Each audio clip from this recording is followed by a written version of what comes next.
નમસ્કાર દર્શક મિત્રો, આધુનિક કૃષિ વિકાસ અને કૃષિ વિજ્ઞાનને લગતી અવનવી માહિતીઓથી ભરપૂર એવા કૃષિ દર્શન કાર્યક્રમમાં અમે આપ સર્વે મિત્રોનું હાર્દિક સ્વાગત કરીએ છીએ. આજે અમે જે વિષય ઉપર ચર્ચા કરવાના છીએ તે છે ખેતી પાકોમાં જૈવિક નિયંત્રકોનો ઉપયોગ. દર્શક મિત્રો, ઘણી વખત એવું બનતું હોય છે કે વિવિધ પાક ઉત્પાદનમાં વિવિધ પ્રકારની જીવાતોનો ઉપદ્રવ જોવા મળતો હોય છે. વિવિધ રાસાયણિક જંતુનાશકો અને દવાઓના ઉપયોગ થકી તેને દૂર તો કરી શકાય છે, પરંતુ તેની કેટલીક આડઅસરો જોવા મળે છે અને ઘણી વખત આ રાસાયણિક દવાઓની જીવાતો ઉપર પણ અસર નથી થતી હોતી. ત્યારે કુદરતના જૈવિક ચક્ર સાથે સુસંગત જૈવિક નિયંત્રકોના ઉપયોગ થકી આ જીવાતોને દૂર કરી શકાય છે, જેના ઉત્તમ પરિણામ પણ જોવા મળ્યા છે. જેના વિશે વિશેષ માહિતી આપવા માટે અમે ડીડી ગિરનારના સ્ટુડિયોમાં આમંત્રિત કર્યા છે શ્રી પીએન પટેલ સાહેબને. તેઓ મદદનીશ ખેતી નિયામક તરીકે વિસ્તરણ કચેરી કપડવંજ ખાતે ફરજ બજાવે છે. તો આવો આજના વિષય સંબંધિત તેમની પાસેથી વધુ માર્ગદર્શન મેળવીએ. નમસ્કાર પટેલ સાહેબ. નમસ્કાર. ડીડી ગિરનારના સ્ટુડિયો અને કૃષિ દર્શન કાર્યક્રમમાં આપનું હાર્દિક સ્વાગત કરીએ છીએ. આજનો વિષય ખેડૂત મિત્રો માટે ખૂબ અગત્યનો છે, જૈવિક નિયંત્રકોને લગતો છે. તો સૌથી પહેલા તો અમારા ખેડૂત મિત્રોને એ જણાવો કે આ જૈવિક નિયંત્રકો એટલે શું કહેશો આપ? નમસ્કાર ખેડૂત મિત્રો. આજના યુગમાં આપણે જે ખેતીની અંદર વિવિધ રસાયણો અને જંતુનાશકો ઉપયોગ કરીએ છીએ, તો એનાથી ઘણા બધા આપણે જીવોને જે નુકસાન કરતી જીવાતો છે એને તો મારીએ જ છીએ, પણ તેની સાથે સાથે આપણે આપણા ઉપયોગી જીવાતોને પણ આપણે એને મારી નાખીએ છીએ. તો હવે જૈવિક નિયંત્રકો એટલે શું? તો એ જે છે, જે સજીવ છે આ પૃથ્વી ઉપર, સજીવની વસ્તીને નિયંત્રણ કરવા માટે જે એક બીજો સજીવ એની ઉપર હાવી થઈ જાય છે, એટલે કે એક જીવ બીજા જીવને મારી અને પોતાનું જીવન ગુજારે છે, તો એ એક જીવ નિયંત્રણ થયું કહેવાય. તો એવી રીતના ખેતી પાકોમાં પણ આપણને જે નુકસાન કરતી જીવાતો છે, તો એને પણ આપણે અટકાવવા માટે અને એનું નિયંત્રણ કરવા માટે એક બીજા જીવની જરૂર હોય છે. તો જીવો જીવસ્ય ભોજનની કડી રૂપે એક જીવ બીજા જીવને ખાઈ અને જીવનું નિયંત્રણ કરે છે, જે નુકસાન પામતી આપણી જે ખેતીમાં જે જીવાતો છે તો એને અટકાવે છે અથવા તો એની ઉપર નિયંત્રણ કરે છે. એને આપણે જૈવિક નિયંત્રણ કહીશું. ખૂબ સરસ આપે માહિતી આપી. તો આગળના પ્રશ્નને સંલગ્ન એક પ્રશ્ન એ પણ થાય કે આ જૈવિક નિયંત્રણની શરૂઆત ક્યારથી થઈ? હા ખેડૂત મિત્રો, આમ તો આપણે જોઈએ તો પૃથ્વીની શરૂઆત થઈ ત્યારે જ સજીવો હતા અને એ સજીવો એકબીજા ઉપર નભી અને પોતાનું કામ કરતા હતા. તો એ કુદરતી રીતે તો એની હારમાળા તો હતી જ, એની શૃંખલા તો એ રીતના પૂરી કરતા હતા. પરંતુ જ્યારે આપણા ખેતીની વાત કરીએ તો ખેતી પાકોમાં સૌ પ્રથમ જો જૈવિક નિયંત્રણ અપનાવ્યું હોય ને તો ચીનમાં અપનાવવામાં આવ્યું હતું. તો એમાં વાત કરીએ તો ચીનની અંદર લીંબુના પાકની અંદર જે એના પાન ખાનારી ઈયળો આવતી હતી, તો એ ઈયળોને મારવા માટે એ વખતે તો રસાયણો હતા નહીં. તો હવે એ વખતે 1200ની સાલમાં ચીનમાં વિવિધ સંશોધનો કરી અને એની અંદર કીડીઓને લાવવામાં આવી, લાલ કીડીઓને, અને લાલ કીડીઓને ખેતરમાં છોડવામાં આવે છે અને ખેતરની અંદર જેટલી પણ ઈયળો હતી એ બધાને એ ખાઈ જાય છે. આવું નવું એક બીજું ઉદાહરણ છે, 1762માં આપણા ભારત દેશમાંથી કાબરોને લઈ જવામાં આવી હતી અને મોરિશિયસ દેશની અંદર ત્યાં તીડનો ઉપદ્રવ ખૂબ જ વધારે હતો. તો એ તીડના ઉપદ્રવને રોકવા માટે ભારતમાંથી કન્ટેનરો ભરી અને કાબરો લઈ ગયા અને ત્યાં તીડનો ઉપદ્રવ હતો એને અટકાવી દીધો હતો. એ રીતના પાછું ઇંગ્લેન્ડમાં જે આપણા લાલ દાળિયા, જે આપણે લેડીબર્ડ બીટલ કહીએ છીએ, તો લેડીબર્ડ બીટલને પણ ઇંગ્લેન્ડમાંથી ન્યૂઝીલેન્ડમાં લઈ જવામાં આવ્યા હતા અને ત્યાં ન્યૂઝીલેન્ડમાં મોલો મચ્છીનો ઉપદ્રવ એટલો બધો થઈ ગયો હતો, તો એ લાલ દાળિયાને છોડી અને એનું નિયંત્રણ કરવામાં આવેલું હતું. બરોબર. હવે વધુ આગળ પ્રશ્ન એ થાય કે ખેડૂત મિત્રોએ શા માટે જૈવિક નિયંત્રકોનો ઉપયોગ કરવો જોઈએ, તેનાથી તેઓને કયા પ્રકારના ફાયદા થાય છે, તે વિશે મારા દર્શક મિત્રોને સમજાવવું હોય તો શું કહેશો આપ? ઓકે ખેડૂત મિત્રો, આમ જોવા જઈએ તો જ્યારે પૃથ્વીની ઉત્પત્તિ થઈ ત્યારથી જ આ જૈવિક નિયંત્રકો તો હતા જ, પરંતુ જો આપણે રસાયણનો જેટલો ઉપયોગ આપણે કરતા રહીશું તો એનાથી આપણા ખેતી પાકને તો ઉત્પાદન તો થવાનું છે, પણ તેની સાથે સાથે આપણને એના ઝેરી અવશેષો આપણા શરીરમાં આવતા હોય છે.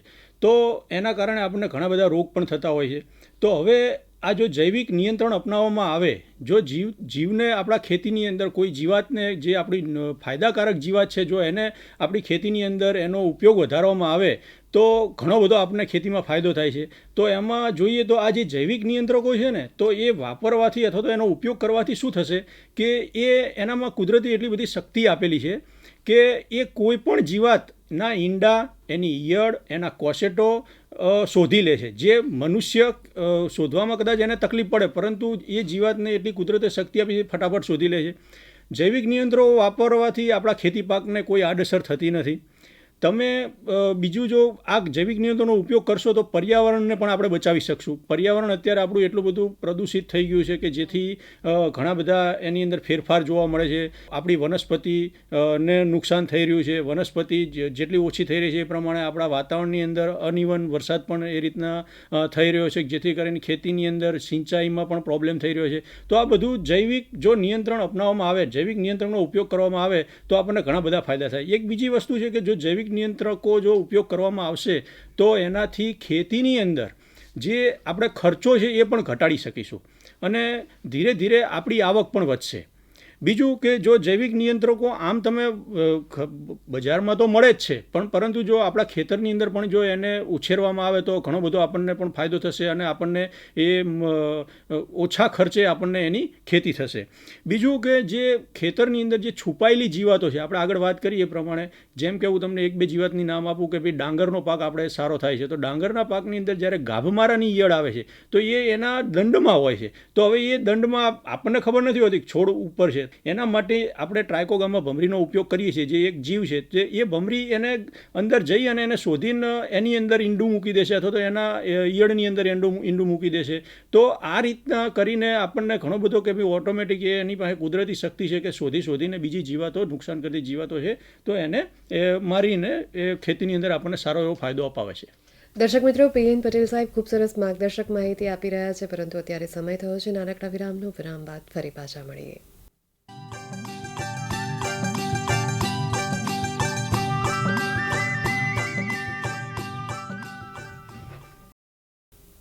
વિરામ બાદ આપ સૌનું હાર્દિક સ્વાગત છે. આજનો વિષય છે ખેતી પાકોમાં જૈવિક નિયંત્રકોનો ઉપયોગ. પીએન પટેલ સાહેબ પાસેથી વધુ માહિતી મેળવીએ. પટેલ સાહેબ, આપણે હમણાં જ વાત કરી કે ટ્રાયકોગામા ભમરી, પણ એ કેવી રીતે કામ કરે છે કે જેથી કરીને ખેડૂત મિત્રોને ફાયદો થાય? ઓકે, ખેડૂત મિત્રો, હવે ટ્રાયકોગામા ભમરી જે છે ને એ કુદરતે એક સરસ જીવ બનાવેલો છે કે જે ઈંડાના પરજીવી છે. એનું કામ કોઈ નુકસાન કરતી જીવાત છે તો એ નુકસાન કરતી જીવાતમાં પોતાનું ઈંડું એમાં મૂકી દેશે. એટલે એમાંથી જે ઈયળો નીકળે છે, આપણા ખેતરમાં ઘણી બધી ઈયળો આવતી હોય છે, એટલે જે ટ્રાયકોગામા ભમરી જે છે ને એ આપણને કેવી રીતના મદદરૂપ થશે?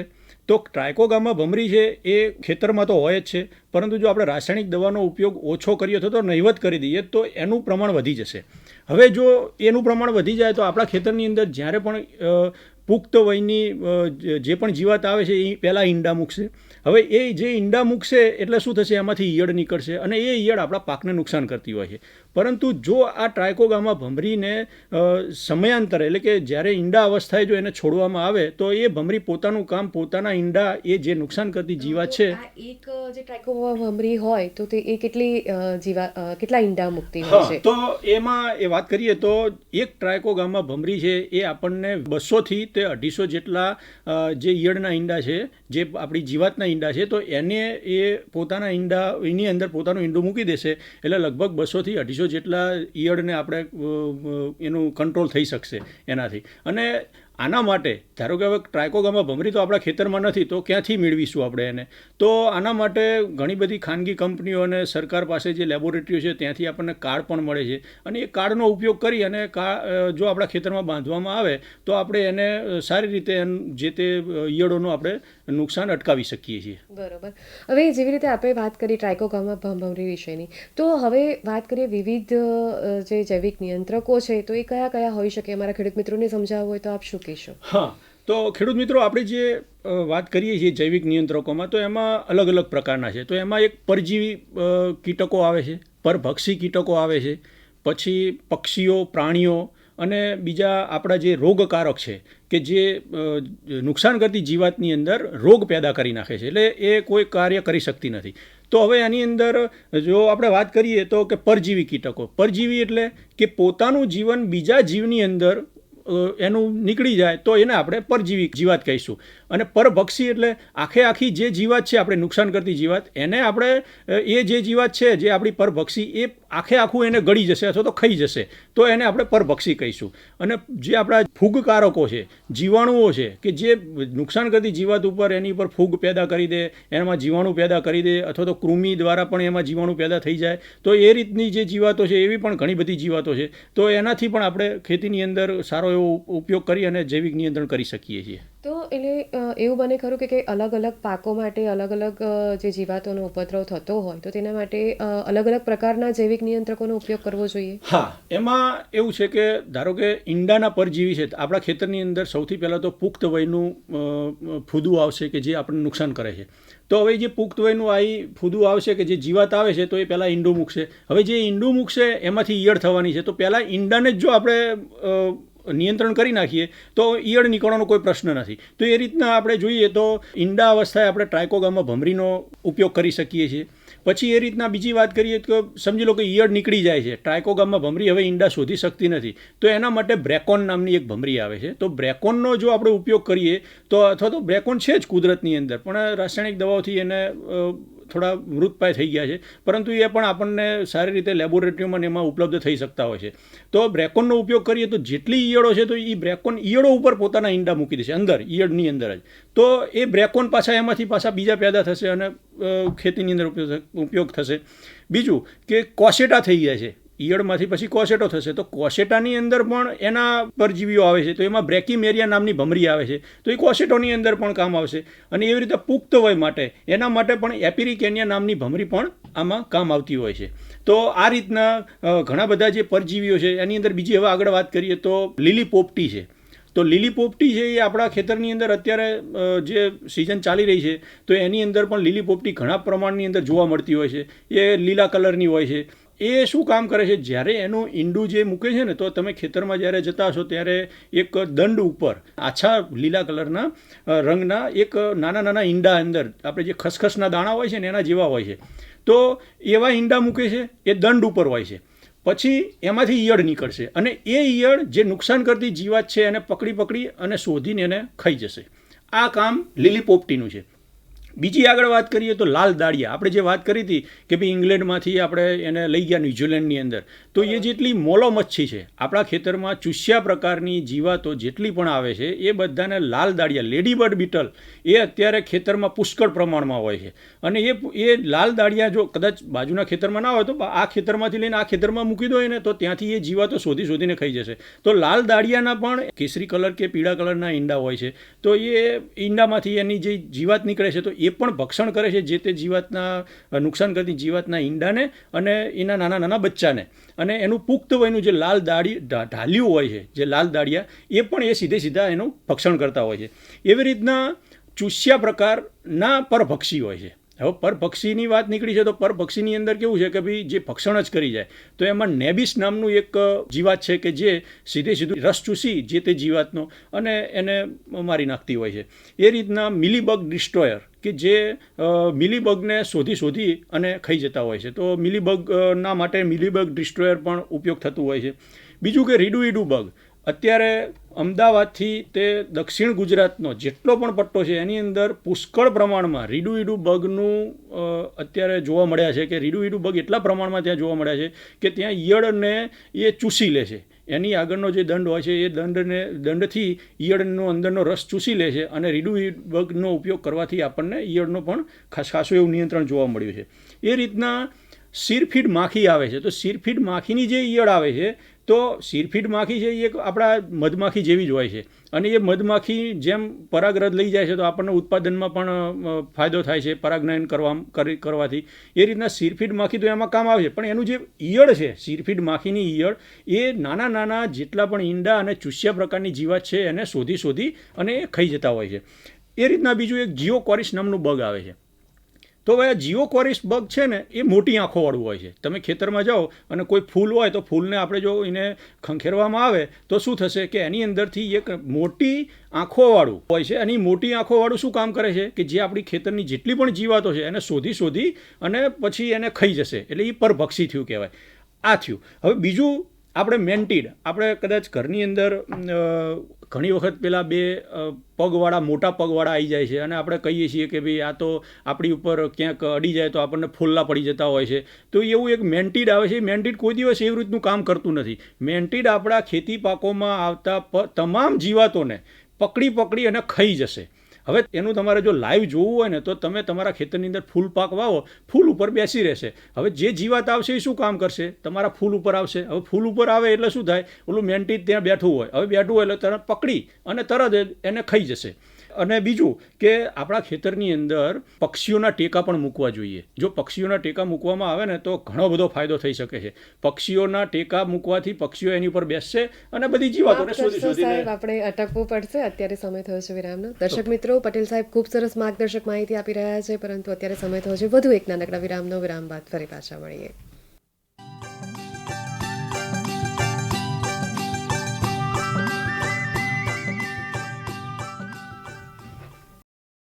વિરામ બાદ આપ સૌનો હાર્દિક સ્વાગત છે. આજનો વિષય છે ખેતી પાકોમાં જૈવિક નિયંત્રકોનો ઉપયોગ. તે અંતર્ગત પટેલ સાહેબ ખૂબ સરસ માર્ગદર્શક માહિતી આપી રહ્યા છે. ચર્ચાનો દોર આગળ વધારીએ. પટેલ સાહેબ, આપણે જૈવિક નિયંત્રકોના ઉપયોગ વિશે વાત કરી રહ્યા હતા, આપ વધુ વાત કરો એ વિશે.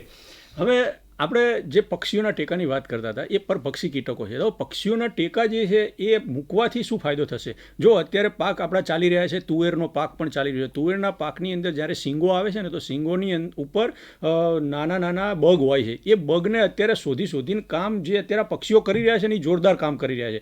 તમારે જો અનુભવ હોય તો અત્યારે જેટલા પણ તુવેરના પાક છે, બીજા કોઈ પણ પાક, એરંડાના પાક છે, તો ત્યાં તમે જોજો પક્ષીઓ હશે જ અને એ એનું ભક્ષણ કરી જશે. તો પક્ષીઓના ટેકા પણ મૂકવા જોઈએ. હવે બીજું એક તમને વાત કરું કે કરોડિયા. હવે કરોડિયાના ઝાડા આપણે જ્યારે ખેતરમાં જતા હોય ને ત્યારે કરોડિયાના ઝાડા આપણા પેલા વચ્ચે આવતા હોય છે. એટલે આપણે શું કરીએ છીએ? લાકડીથી એને હટાવી દઈએ છીએ. પણ શું કરવા હટાવવા જોઈએ? કરોડિયાના ઝાડા કોઈ દિવસ હટાવવા જોઈએ નહીં. એ આપણને નુકસાન કરતા નથી, આપણને ફાયદાકારક છે. કરોડિયાનું ઘર ક્યાં હોય છે? કરોડિયાનું ઘર જે તે વનસ્પતિના પાનની અંદર, પાન વાળીને એની અંદર રહેતો હોય છે. અને એ જે ઝાડું છે ને તો એને ઝાડ બિસાયેલી છે કે એની અંદર કોઈ જીવાત આવશે ને અંદર ભરી રહેશે તો એ એને પકડીને પછી ખાઈ જશે.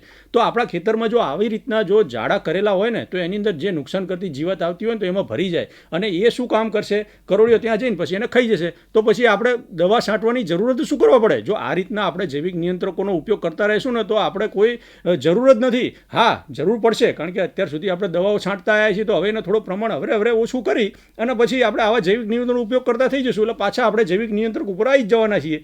તો આ રીતના આપણે જે પણ વાત કરી છે કે જૈવિક નિયંત્રકો આનાથી પણ ઘણા બધા છે, તો આપણે આવી રીતના આપણા ખેતરમાં જોવા પડશે અને જોઈ અને આપણે એ રીતની ખેતી પણ અપનાવી પડશે. એટલે કુદરતે જેવા જૈવિક ચક્ર જે ગોઠવ્યું છે તેમાં મનુષ્યએ ફેરફાર કરવાની જરૂર નથી, એમ કહી શકાય. તો હવે આગળ વાત કરીએ કે આપણે આગળના પ્રશ્નના ઉત્તરમાં વાત કરી કે પરજીવી જૈવિક નિયંત્રકો પણ હોય છે. તો એ કયા હોય છે? તો તે વિશે પણ થોડીક વધુ વિસ્તારપૂર્વક વાત કરશો. હા, એટલે પરજીવી જે કીટકો છે આપણે એમાં જોઈ ગયા કે ભાઈ જે એનું જીવન આખું છે ને એ કોઈક બીજા જીવ ઉપર કે એની અંદર રહી અને જે ગુજારતો હોય એને પરજીવી કહેવામાં આવે છે. અને પરપક્ષી પોતે એને આખું ભક્ષણ કરી જતા હોય છે. હવે એમાં એક હમણાં જ ગત વર્ષે નાળિયેરી પાકની અંદર આપણે વ્હાઇટ ફ્લાય કે જે સફેદ માખી આવી હતી, એ સફેદ માખીને નિયંત્રણ માટે આપણે એક લીલી પોપટીની ઈયળનો ઉપયોગ કર્યો હતો. જે લીલી પોપટી હતી ને એનો, અને એક બીજી એના કાર્સિયા ઈસાકી નામની એક ભમરી આવે છે. તો એનો જો ઉપયોગ કરવામાં આવે ને તો આપણે જે દરિયા કિનારામાં અને જે જગ્યાએ નાળિયેરી છે ને ત્યાં વ્હાઇટ ફ્લાયનો આપણે ઉપદ્રવ ઘટાડી શકીએ છીએ. તો આ રીતના પરભક્ષી અને પરજીવી કીટકોનું સમન્વય કરી અને આપણે એક જૈવિક નિયંત્રકનું સારું એવું ઉદાહરણ આપણા ખેતીની અંદર પૂરું પાડી શકીએ છીએ. બરાબર. હવે જીવાણુ અને કૃમિ પ્રકારના જૈવિક નિયંત્રકો પણ હોય છે, તો તેના વિશે પણ વધુ વાત કરો અને તે જીવાતોનું નિયંત્રણ પણ કેવી રીતે કરી શકાય છે? હા, હવે ખેડૂત મિત્રો, આપણે જો જીવાણુ વાત કરીએ ને તો જીવાણુ એટલે બેક્ટેરિયા અને કૃમિ એટલે આપણા જે નેમેટોડ કહેવામાં આવે છે. પણ જે આ કૃમિ છે ને એ આપણે પછી વાત કરીએ. પહેલાં આપણે જીવાણુ વિશે વાત કરીએ. જે જીવાણુમાં અત્યારે હાલ આપણે જો જૈવિક નિયંત્રકના વાત કરીએ છીએ તો એમાં બેસિલસ થોરેન્જીસિસ, જેને બીટી કહેવામાં આવે છે, તો એ બીટી નામના જે બેક્ટેરિયા છે, બેસિલસ થોરેન્જીસિસ, એ આપણે જમીનમાંથી મેળવેલા છે. અને એ જમીનમાંથી મેળવી અને પછી એનું દ્રાવણ બનાવી અને પછી આપણે ખેતરની અંદર છાંટીએ તો જે પણ જીવાતો ઈયળો છે એની ઉપર છાંટવાથી એની અંદર એક આખો રોગ પેદા થઈ જશે અને ઈયળ નિષ્ક્રિય થઈ જશે. અને આ રીતના જીવાણુથી થશે. હવે જે આપણે EPNની વાત કરીએ, એન્ટોમોપેથોજેનિક નેમેટોડ, જે કૃમિ છે એ એકદમ સર્પાકાર હોય છે. જે આપણા જમીનની અંદર જો આપણે રાસાયણિક ખાતરો નાખ્યા એટલે તો નીચે જતા રહ્યા છે. પણ જે જગ્યાએ જૈવિક ખેતી થઈ રહી છે, પ્રાકૃતિક ખેતી થઈ રહી છે, જો ત્યાંથી સેમ્પલ લેવામાં આવે ને તો એમાં પુષ્કળ પ્રમાણમાં જોવા મળશે. અને જે આ કૃમિ પ્રકારના છે ને એ શું કામ કરે છે? તો આપણે મગફળી વાવતા હોય તો મગફળીની અંદર મુંડા આવતા હોય છે. તો એ મુંડા જે આપણે ધૈણ કહીએ છીએ, તો એ ધૈણને આપણી મગફળી નીચેથી ખાઈ જતા હોય છે. આપણને તો ખબર નથી, મગફળી તો દેખાય છે સારી, પણ નીચે પેલા મુંડા પેલા એનું ખાઈ જતા હોય જે મગફળી બેસેલી હોય ને. તો હવે એને રોકવા માટે શું કરવું જોઈએ? તો હવે આપણી પાસે એવી કોઈ દવા તો છે નહીં, અને જો કદાચ દવા નાખશો તો રાસાયણિક પ્રકારની દવાઓ તો આપણને ખર્ચાળ પડે છે. તો એના માટે કુદરતે સારામાં સારું આ એક કૃમિ આપેલું છે, એને એન્ટમોપેથોજેનિક નેમેટોડ કહેવામાં આવે છે. હવે આ નેમેટોડ રહ્યા ને એ એના શરીરમાં ઘૂસી જશે, જમીનમાં જ રહે છે, એ એના શરીરમાં ઘૂસી અને એમાં રોગ પેદા કરે છે. એ કંઈ ઈયળને ખાતા નથી, પણ એમાં એ જે કૃમિ છે એમાંથી જ એવા તત્વો નીકળે છે કે જેથી કરીને અંદર જે મુંડા છે કે ઈયળો છે કે આપણી ઉધઈ છે, તો ઉધઈને પણ અંદર ઘૂસી અને પુષ્કળ પ્રમાણમાં એની પાછું એનું જે જીવનચક્ર છે એ તરત જ 3-4 દિવસમાં હજારોની સંખ્યામાં થઈ જાય છે, અને પાછા બીજી જીવાતને શોધી અને એના શરીરમાં ઘૂસી અને પાછું એને રોગ પેદા કરે છે. તો આ રીતના જીવાણુ અને કૃમિ બંને ભેગા થઈ અને જીવાતનો ખાત્મો બોલાવી દે છે. બરાબર. હવે વધુ આપણે વાત કરીએ કે ફૂગ પ્રકારના જૈવિક નિયંત્રકો પણ હોય છે, તો તે જે તે પાકની અંદર જીવાતોનો ઉપદ્રવ થતો હોય તો તે કેવી રીતે નિયંત્રણમાં લાવતી હોય? હા, ખેડૂત મિત્રો, આપણે પરપક્ષી જોયા, પરજીવી જોયા, જીવાણુ જોયા, કૃમિના જોયા. હવે એવી રીતના કોઈ જીવાત છે તો એની પર ફૂગ પેદા કરી નાખે. આપણા શરીર ઉપર પણ ક્યાંક કોઈ રોગ લાગુ પડે તો આપણે ફૂગ થઈ જાય છે, તો આપણો એ ભાગ કદાચ જો દવા ના કરાવીએ તો શું થાય છે? તો એ ભાગ આપણો નષ્ટ થઈ જાય છે. તો ખેતીમાં પણ જે જીવાતો છે તો એની ઉપર પણ જો આપણે ફૂગનો છંટકાવ કરીએ તો એવી ફૂગ આવે છે બ્યુવેરિયા બેસિયાના. તો બ્યુવેરિયા બેસિયાના નામનો જે ફૂગ છે એ જો આપણા ખેતરની અંદર છંટકાવ કરવામાં આવે તો જે તે જીવાત ઉપર એની ફૂગનું કવર થઈ જશે અને એ જીવાતનું કંટ્રોલ થઈ જશે. એવી રીતના બીજી છે મેટારેજિયમ એનિસોપ્લી. તો મેટારેજિયમ એનિસોપ્લી શું કામ કરશે? જેમ મુંડાની વાત કરી હતી કે કૃમિ એને જો પેલા આ રીતના કરી દેતા હોય, તો મેટારેજિયમ એનિસોપ્લી જો જમીનમાં આપવામાં આવે, સેન્દ્રિય ખાતર સાથે ભેળવીને એને જો જમીનમાં આપવામાં આવે તો જમીનના મુંડા અથવા તો જમીનની જેટલી પણ જીવાતો છે તો એની ઉપર એને જીવાત ઉપર ફૂગ કરી નાખશે અને આખું શરીર એનું ઢંકાઈ જશે અને નિષ્ક્રિય થઈ જશે, એટલે એ પાકને નુકસાન કરી શકશે નહીં. તો આ રીતના આપણને ફૂગ પ્રકારના જૈવિક નિયંત્રકો પણ આ રીતના કામ આવે છે. બરાબર. ખૂબ સરસ આપે માહિતી આપી. આપ પટેલ સાહેબ આપણી ડીગીના સ્ટુડિયોમાં અને કૃષિ દર્શન કાર્યક્રમમાં પધાર્યા તે બદલ આપનો ખૂબ ખૂબ ધન્યવાદ. દર્શક મિત્રો, જોયું ને, પટેલ સાહેબે ખેતી પાકોમાં વિવિધ જૈવિક નિયંત્રકોના ઉપયોગ માટેની જે માહિતી આપી તે માહિતીનો ચોક્કસથી ઉપયોગ કરશો. ફરી મળીશું એક નવા વિષય, નવી માહિતી અને નવા નિષ્ણાતની સાથે. ત્યાં સુધી રજા આપશો. નમસ્કાર.